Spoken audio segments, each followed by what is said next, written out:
Veterinary ഡോക്ടറാകാൻ പോയ പയ്യൻ തിരികെ വീട്ടിലെത്തിയത് ശവപ്പെട്ടിയിൽ. പഠനത്തിലും കലയിലും മികവ് പുലർത്തിയ മിടുക്കനായ വിദ്യാർത്ഥിക്ക് കോളേജ് ക്യാമ്പസിൽ സംഭവിച്ചതെന്ത്? മകൻ്റെ വീട്ടിലേക്കുള്ള വരവും കാത്തിരുന്ന അമ്മയ്ക്ക് കാണേണ്ടി വന്ന ഹൃദയഭേദകമായ കാഴ്ച എന്തായിരുന്നു? 18-ാം തീയതി അവൾ രാവിലെ മുതൽ വിളിക്കുമ്പോഴും ഇതേ രീതിയിൽ തന്നെയാണ് സംസാരിച്ചുകൊണ്ടിരുന്നത്. 18-ാം തീയതി ഉച്ചയായപ്പോൾ 12 മണിക്ക് വിളിച്ചപ്പോൾ അവളാണ് വിളിക്കണത്. എല്ലാം അവൻ ഇങ്ങോട്ട് വിളിച്ചിട്ടില്ല. വിളിച്ചപ്പോഴാണ് അമ്മ ഞാൻ ഉത്സവത്തിന് വരുമെന്നും പൊങ്കാലയ്ക്ക് കണക്കാക്കി വരും, നമുക്ക് പോവാം എന്നൊക്കെ പറഞ്ഞുകൊണ്ട് ഒരു സംഭവം പറയുന്നില്ല, വേറെ ഒന്നും പറയുന്നില്ല അവൻ കാര്യമൊന്നും. അപ്പൊ എവള് അന്ന് ഞായറാഴ്ച കുറച്ച് സംസാരിച്ചുകൊണ്ട് അവള് ചോദിച്ചു, എന്തെങ്കിലും നിനക്ക് ഇഷ്യൂ ഉണ്ടാ, നിനക്ക് എന്തെങ്കിലും പ്രശ്നമുണ്ടാ? ഒന്നുമില്ല ഞാൻ പറയാം. മുമ്പായി അവിടെ പഠിക്കുന്ന സമയത്തോ അല്ലെങ്കിൽ ഇങ്ങനെ അങ്ങനെയൊന്നും പറഞ്ഞിട്ടുമില്ല. അന്ന് ഈ 2:20 ആയപ്പോഴാണ് ആ കോളേജിൽ തന്നെ നമ്മൾ നെയ്യാറ്റിൻകരയുള്ള കുട്ടിയും കൂടെ ആയ ഒരു PG വിദ്യാർത്ഥി എന്നെ വിളിച്ച് പറയുന്നത്, സിദ്ധാർത്ഥൻ ഇങ്ങനെ സംഭവിച്ചു. എന്നെയാണ് വിളിച്ച് പറഞ്ഞത്, സംഭവിച്ചു. അപ്പോൾ ഞാൻ എന്താ ചോദിച്ചപ്പോൾ ഞാൻ ചേട്ടാ ഞാൻ പോയിട്ട് വിളിക്കാം, ഹോസ്പിറ്റലിലോട്ട് പോട്ടെന്ന് പറഞ്ഞു.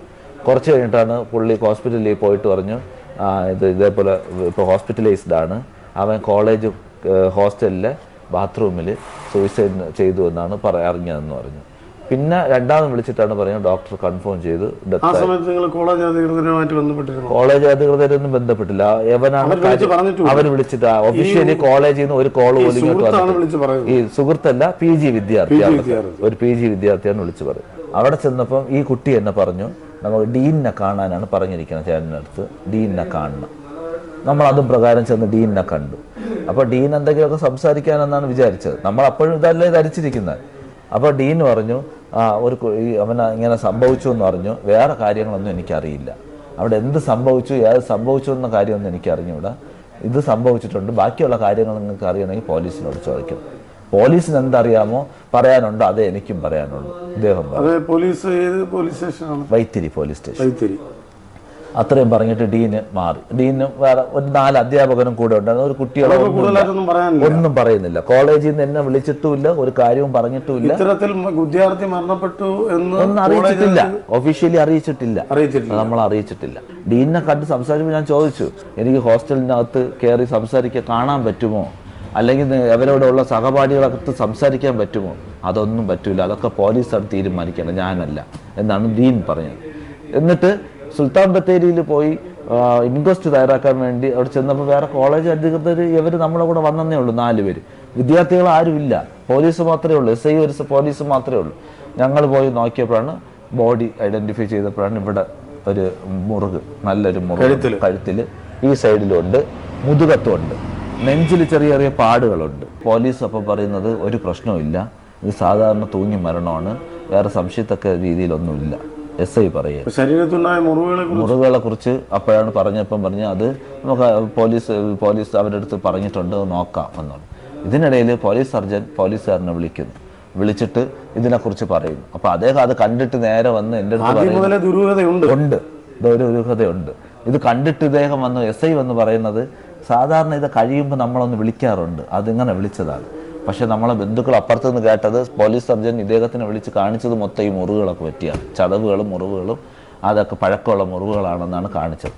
അപ്പം അതൊക്കെ FIR വന്നിട്ടുണ്ടെന്ന് വിചാരിച്ചു. അങ്ങനെ പൊതുദർശനം കഴിഞ്ഞ് തിരിച്ചപ്പോഴാണ് അവിടെ ഉള്ളൊരു അധ്യാപകൻ രഹസ്യമായിട്ടൊരു മതിലൊക്കെ ചാടി ഒരു വേലി കാട്ടിൻ്റെ ഇടയിൽ കൂടെ ഓടി വന്ന് പൊട്ടെന്ന് അവിടെ നമ്മളതിൽ ഇരുന്ന ഒരാളുടെ ഫോൺ നമ്പർ കൊടുത്തിട്ട് രാത്രി എന്നെ കോൺടാക്ട് ചെയ്യണം. ഇതിൻ്റെ ഇടയിലൊരു കാര്യം, ഞാൻ ഈ വൈത്തിരി മോർച്ചറിയിൽ ഫ്രണ്ട് ഇരിക്കുമ്പോൾ PTA പ്രസിഡന്റ്, അവിടുത്തെ PTA പ്രസിഡന്റിൻ്റെ അടുത്ത് എന്ന് പറഞ്ഞ് എൻ്റെ ഫോൺ നമ്പർ വേണമെന്ന് പറഞ്ഞ് ഞാൻ ഫോൺ നമ്പർ കൊടുത്ത് അദ്ദേഹത്തിൻ്റെ ഫോൺ നമ്പർ എനിക്കും തന്നു. എന്നിട്ടാണ് അദ്ദേഹം പറഞ്ഞത്, ഇതൊരു സാധാരണ മരണമല്ല, ഇന്നലെ ഇവിടെ കുറച്ച് അടിപിടിയൊക്കെ കൂടി അതുമായിട്ട് ബന്ധപ്പെട്ടുള്ള മരണമാണ്, അവൻ്റെ അമ്മയെ വിട്ട് മുഖ്യമന്ത്രിക്ക് പരാതി കൊടുത്ത് അന്വേഷണം നടത്തണമെന്ന് അദ്ദേഹം പറഞ്ഞു. PTA president. ഇത് നമുക്കൊരു സംശയം ഉണ്ടായി. ഇതുകൊണ്ട് അവിടുത്തെ ഇൻക്വസ്റ്റ് തയ്യാറാക്കിയുള്ള സ്റ്റേറ്റ്മെൻറ്റിൽ മൊത്തം ഞാൻ സംശയമുള്ളതായിട്ട് എന്നെ സൂചിപ്പിച്ചു. ഞാനല്ല, എൻ്റെ ബന്ധുക്കൾ എല്ലാവരും മൊഴി കൊടുത്തത് അങ്ങനെ തന്നെയാണ്. എന്നിട്ട് ഈ ഇദ്ദേഹത്തിൻ്റെ നിർദ്ദേശപ്രകാരം നമ്മളിവിടെ ഇത് കൊടുത്ത് ഇറങ്ങിയപ്പോഴാണ് ഇങ്ങനെ ഒരു അധ്യാപക ഒരു ഫോൺ നമ്പർ തരുന്നത്. ഈ പൊതുദർശനത്തിന് വെക്കുവാൻ വേണ്ടി അവരൊന്ന് പറയുകയും അപ്പോഴും ഈ സിദ്ധാർത്ഥിന്റെ കൂട്ടുകാരായി അറിയപ്പെടുന്ന ആരും നമ്മളവിടെ ഇല്ല, ഇവിടെ ഇല്ല. പൊതുദർശനം എത്തിയപ്പോഴും കോളേജിൽ എല്ലാ കുട്ടികളും ഉണ്ട്, അവരത് ആ പരിപാടി അവർ ചെയ്യുന്നു. പ്രധാനപ്പെട്ട കൂട്ടുകാരെ നിങ്ങൾക്ക് അറിയാമായിരിക്കും. അവരെ ഒന്നും അപ്പോഴും ഐഡന്റിഫൈ ചെയ്തിട്ടില്ല. ഞാൻ അകത്തോട്ട് ഇറങ്ങിയില്ല, ഞാൻ കാറിലാണ് ഇരുന്നത്. അവരെയൊന്നും അടുത്ത് വരികയോ ഒന്നും സംസാരിച്ചിട്ടില്ല. തിരിച്ചു വന്നപ്പോഴാണ് ഈ അധ്യാപകൻ നമുക്ക് നമ്പർ തരുന്നത്. അവിടെ നമ്മൾ മടങ്ങി വന്നപ്പോൾ വൈത്തിരി പോലീസ് സ്റ്റേഷനിൽ കയറി ഒരു കേസ് രജിസ്റ്റർ ചെയ്തു. ഇത് സംശയം ഉണ്ടെന്ന് പറഞ്ഞുകൊണ്ട് ഒരു കേസ് രജിസ്റ്റർ ചെയ്തു. എന്നിട്ട് നമ്മൾ മടങ്ങി വന്നു. വരുന്ന യാത്രയിലാണ്, രാത്രി ആയപ്പോഴേ അവർ തിരിച്ച് ഇയാളെ കോണ്ടാക്ട് ചെയ്തപ്പോഴാണ് നമുക്ക് കാര്യങ്ങൾ അല്ല, വേറൊരു അധ്യാപകൻ ഫോൺ നമ്പർ തന്നു. ഇദ്ദേഹവുമായിട്ട് നമ്മൾ ബന്ധപ്പെട്ടപ്പോഴാണ് കൂടുതൽ കാര്യങ്ങൾ നമുക്ക് മനസ്സിലാവുന്നതും ഇതൊരു സാധാരണ മരണമല്ലെന്നും കൊടിയ പീഡനം കൊണ്ടാണ് മരിച്ചതെന്നും നമുക്കത് മനസ്സിലാവുന്നു. അങ്ങനെ ഇതേവനെ ഇവിടുന്ന് പോയെന്ന് അല്ല എന്ന് അപ്പോഴാണ് നമുക്ക് തോന്നിയത്. 16-ാം തീയതി ഇവിടുന്ന് പോയത് മുതൽ ഇവനെ പീഡിപ്പിക്കുകയായിരുന്നു, നിരന്തരം പീഡിപ്പിക്കുകയും അവൻ അവിടുത്തെ ഒരു മലയുടെ മുകളിൽ ഇവിടെ പാറപ്പുറത്ത് എവിടെ കൊണ്ടുപോയി അടിച്ചു. പിന്നെ ഒരു വാട്ടർ ടാങ്കിൻ്റെ അടുത്ത് കൊണ്ടുപോയി മർദ്ദിച്ചു എന്ന് പറയുന്നു. അതോടൊപ്പം 130ഓളം കുട്ടികളെ മുമ്പ് വെച്ച് പരസ്യ വിചാരണ. പോലീസിനോട് പറയാൻ അവിടെ ആരും ഇതുവരെയും തയ്യാറാവുന്നില്ല. അവിടുന്ന് 1-2 കുട്ടികൾ അവരെങ്കിൽ വീട്ടിൽ അമ്മയെ വിളിച്ച് പറയുമായിരുന്നല്ലോ. കോളേജ് അധികൃതർ കണ്ടുകൊണ്ട് നിന്ന കുട്ടിയാണ് ഈ അക്ഷയ് എന്നുള്ളത്, റഹാൻ എന്നൊക്കെ പറയുന്ന കുട്ടികൾ കൂടെ കൂട്ടുകാരാണ്. അവർ പോലും അമ്മയെ വിളിച്ചു, അവന്റെ അമ്മയെ വിളിച്ചു, അവരുടെ അമ്മയെങ്കിലും അച്ഛനെയോ വിളിച്ചു പോലും പറയുന്നില്ലല്ലോ. അപ്പൊ ഇവരെല്ലാവരും ഇവനെ സപ്പോർട്ട് ചെയ്തു. ഇത് നടക്കണം എന്നുള്ള രീതിയിൽ നിന്ന പയ്യന്മാരാണ് ഇവരെല്ലാവരും. ഇത്രയും 130ഓളം കുട്ടികളെ മുമ്പ് വെച്ച് വിവസ്ത്രനാക്കി ബെൽറ്റ് മുറിയണം അവരടിച്ചു. പിന്നെ വെള്ളം കൊടുത്തു. അതെല്ലാം ഈ അധ്യാപകൻ അവിടുന്ന് നമുക്ക് തന്നത്. അതെല്ലാം ശരിയായിരുന്നു. പിന്നെ നമുക്ക് കിട്ടിയ അപകടം എല്ലാം നോക്കിയപ്പോൾ എല്ലാം കറക്റ്റാണ്. അപ്പം അങ്ങനെയാണ് വളരെ കൊടിയ മർദ്ദനങ്ങളാണ്. അധ്യാപകൻ അതിനകത്തുള്ളതാണ്. അധ്യാപകൻ പല വഴിയിലും അറിയുന്നുണ്ട്. പക്ഷെ അധ്യാപകനാണ് പറഞ്ഞു തരുന്നത് അറിഞ്ഞാൽ ആ അധ്യാപകനും ജീവന് ഭീഷണിയാണ് അവിടെ. അതുകൊണ്ടാണ് അധ്യാപകൻ വെളിയിൽ പറയാത്തത്. അധ്യാപകന്റെ പേരൊന്നും വെളിപ്പെടുത്താത്തത് അതുകൊണ്ടാണ്. ഇതെല്ലാം കറക്റ്റായിരുന്നു. ക്ഷതങ്ങളേറ്റിട്ട് വ്യക്തമായിട്ട് പറയുന്നത് വളരെ മൃഗീയമായ അടി കൊണ്ടിട്ടുണ്ട്. കഴുത്തിൻ്റെ ബാക്കിൽ കമ്പിപ്പാര അങ്ങനെ എന്തോ കൊണ്ട് അടിച്ചിട്ട് തലയിൽ അടിച്ചിട്ടുണ്ട്. കഴുത്തിലൊരു വലിയ മുറിവുണ്ട്. അതുപോലെ നെഞ്ചിൽ ഇതിലൊക്കെ ചവിട്ടിയതും അടിച്ചതിൻ്റെയൊക്കെ പാടുകളുണ്ട്. മുതുകത്തുണ്ട്. പിന്നെ വെള്ളം കൊടുക്കാതെയും ആഹാരം കൊടുക്കാതെയും വച്ചിരുന്നു. ഇങ്ങനെയൊക്കെയുള്ള ധാരാളം പ്രശ്നങ്ങളുണ്ട്. PG വിദ്യാർത്ഥിയാണ് ഇത് ചവിട്ടി തുറന്നതെന്ന് പറയുന്നത്. പക്ഷേ ഡീൻ ഇപ്പം മൊഴി കൊടുത്തിട്ട് ഡീനാണ് ആദ്യം കണ്ടതെന്ന്. സിദ്ധാർത്ഥിനെ കുറിച്ച് ഒരുപാട് സ്വപ്നങ്ങൾ നീതി കൂട്ടിയ അമ്മയാണ്. സിദ്ധാർത്ഥിന് യഥാർത്ഥത്തിൽ എന്താണ് സംഭവിച്ചതെന്നാണ് അമ്മയുടെ ഒരു കാഴ്ചപ്പാട്.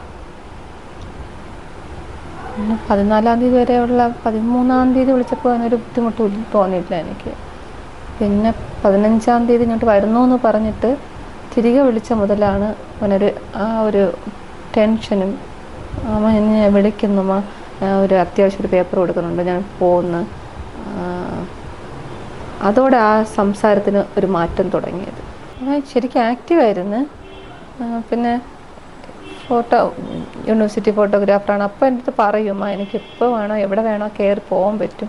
ഫ്രണ്ട്സ് അങ്ങനെ എൻ്റെ അടുത്ത് പറയും, നിനക്ക് തൃശ്ശൂർ പോയിരുന്നു, മണ്ണുത്തി പോയിരുന്നാലും കോളേജിൽ വേറെ ഏതെങ്കിലും കോളേജിൽ പോയിരുന്നാലും നിനക്ക് റൂം കിട്ടും കിടക്കാനൊക്കെ.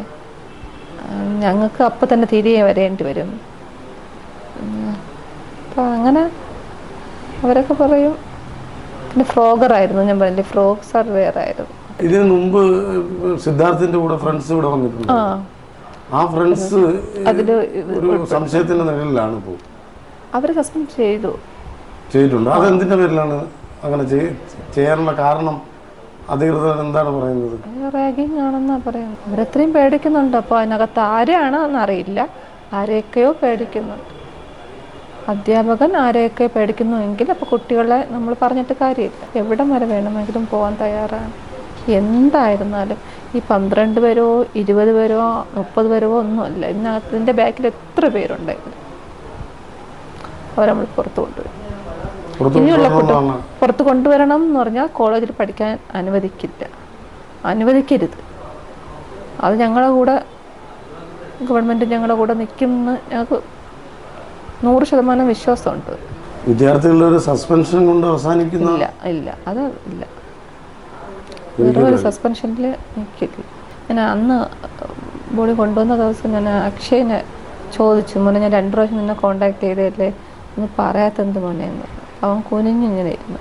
അപ്പോൾ കുറച്ച് ഫ്രണ്ട്സ് നിൽക്കുകയായിരുന്നു. അതിലൊരാൾ, ഒരു പെൺകുട്ടി പറഞ്ഞു, നിനക്കൊക്കെ സമാധാനമായല്ലോ, ഇപ്പോൾ നിനക്ക് സമാധാനമായല്ലോ എന്ന് പറഞ്ഞു. അപ്പോൾ ഞാനതൊന്ന് കേട്ട് അപ്പോൾ ഞാനിങ്ങനെ വിചാരിച്ചു, അപ്പം അതുവരെ ഞാൻ സൂയിസൈഡ് എന്ന് വിചാരിച്ചിരിക്കുകയല്ലേ, കാരണം അറിയില്ല. അപ്പം ഞാൻ ചോദിച്ചു എന്താ ഇതിലെന്തോ കാര്യങ്ങൾ ഉണ്ടായിരിക്കാം, എന്താണ് സത്യം നമുക്കറിയാൻ പറ്റുന്നില്ല. ഇനി അതിനകത്ത് കുറേ പേര് ഒളിഞ്ഞു കിടപ്പുണ്ട്, അവരെല്ലാവരും പുറത്തു കൊണ്ട്. ഇനി ഒരു അമ്മമാരും ഇങ്ങനെ ഒരു കുട്ടിയെ പറ്റി ഇങ്ങനെ വിഷമിക്കരുത്. അവന് ഈ ലോകം അറിയപ്പെടുന്ന ഒരു വൈൽഡ് ഫോട്ടോഗ്രാഫർ ആവണമെന്നായിരുന്നു ആഗ്രഹം. ഇങ്ങനെ ആയിരിക്കും അറിയാൻ ഒരു നല്ല കാര്യം.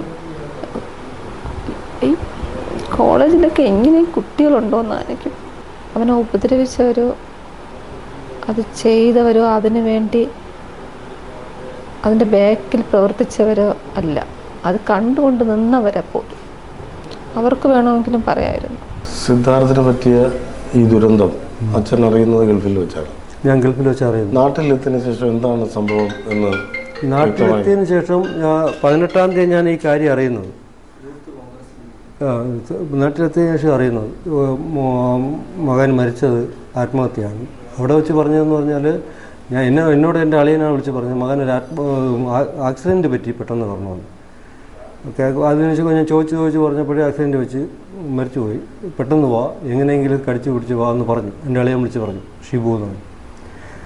ഇവിടെ വന്ന് ഞാൻ 19-ാം തീയതി ഇവിടെ വന്നു. 19-ാം തീയതി ഇവിടെ വന്നിട്ട് കുറച്ച് ഇവിടെയുള്ള സുഹൃത്തുക്കളും നാട്ടുകാരൊക്കെ പറഞ്ഞ് മകൻ മരിച്ചതല്ല, സൂയിസൈഡ് ചെയ്തതാണ്, ആത്മഹത്യ ചെയ്യണമെന്ന് പറഞ്ഞു.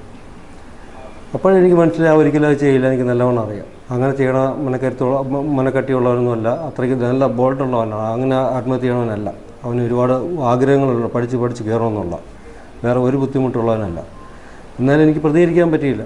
ഒരു അച്ഛനമ്മ 22 വയസ്സ് വരെ എങ്ങനെയാണ് അവനെ വളർത്തിയതും എന്തൊക്കെ ചെയ്തതെന്നുള്ള അയൽക്കാർക്കെല്ലാം സിദ്ധാർത്ഥൻ എന്ന് പറഞ്ഞാൽ അയൽക്കാർക്കല്ല, ഈ നാട്ടുകാരെ മൊത്തം, ഈ നാട്ടുകാർക്ക് മൊത്തം സിദ്ധാർത്ഥനെ കുറിച്ച് ഒരു കംപ്ലൈന്റ് ഇല്ല. ഇവിടെ ഒരു കംപ്ലൈന്റ് ഇല്ല. ഒരു പാവപ്പെട്ട കുടുംബത്തിൽ നിന്ന് വന്ന കുട്ടിയാണ്. ഒരു പാവപ്പെട്ട, അതായത് നോക്ക്, ഇതാണ് അവന്റെ കുടുംബ വീട്, സിദ്ധാർത്ഥന്റെ കുടുംബ വീട്. ആ പാവപ്പെട്ട കുടുംബ വീടാണ്. അതായത് നോക്ക്, അവൻ ലക്ഷപ്രഭുവായിട്ടൊന്നും വന്നതല്ല. അവൻ ഈ ഷീറ്റിട്ട വീട്ടിൽ നിന്നാണ് അവൻ ജനിച്ചു വളർന്നത്. അതിൽ നിന്നാണ് അവൻ വന്നത്. അവൻ്റെ അച്ഛൻ അത്രയും കഠിനാധ്വാനം ചെയ്തിട്ട് കഷ്ടപ്പെട്ട് 10-16 വർഷം പ്രവാസിയായിട്ട് കിടന്ന് കഷ്ടപ്പെട്ടതാണ്. അതെങ്കിലും ആലോചിക്കാത്ത ഇവനൊക്കെ. ആ കൊച്ചിന് 3 ദിവസം വെള്ളം കൊടുക്കാതെ ചെയ്തെന്ന് പറഞ്ഞ്, എന്തിന് 3 ദിവസം 4 ദിവസം ആ കൊച്ചിന് വെള്ളം കൊടുക്കാതെ കൂടെ താമസിക്കുന്ന ഇവന്റെ വീട്ടിൽ വന്ന് ആഹാരം കഴിച്ചവനാണ്. ഇവിടെ വന്ന് ആഹാരം കഴിച്ചവനാണ്. 3-4 ദിവസം അവനെ കൊച്ചിന് ആഹാരം കൊടുക്കാതെ മർദ്ദിച്ച്. എന്തിനു വേണ്ടി? ആർക്ക് വേണ്ടി? പാർട്ടിക്ക് വേണ്ടിയോ? എന്തിനു വേണ്ടി? ഇതുപോലെയല്ല ഞാനും എൻ്റെ കൂടെയുള്ള കുട്ടികളെ മാതാപിതാക്കളും ചിന്തിക്കണത്. എൻ്റെ മക്കളെ ഇനിയിപ്പോൾ വൈത്തിരിയില്ല, മറ്റിടത്തോ മറിച്ചത്തോ വിട്ടു കഴിഞ്ഞാൽ ഇതല്ലേ അനുഭവം. പാർട്ടി എന്താണ് ഇത്? എൻ്റെ കുട്ടികളെ ഇനി എൻ്റെ 10-ാം ക്ലാസ് കഴിഞ്ഞ് ഞാൻ പ്ലസ് 1 ഇതെല്ലാം കഴിഞ്ഞിട്ട് കുട്ടികളെ അവിടെ വിടും. എവിടെയെങ്കിലും അഡ്മിഷൻ കിട്ടി, നമ്മളെതെല്ലാം മെറിറ്റിലോ അല്ലാതെ മെറിറ്റ് കിട്ടി, എന്ത് ചെയ്യും? ഇവരെ കൊന്നു കൊടുക്കത്തില്ലേ ഇതുപോലെ?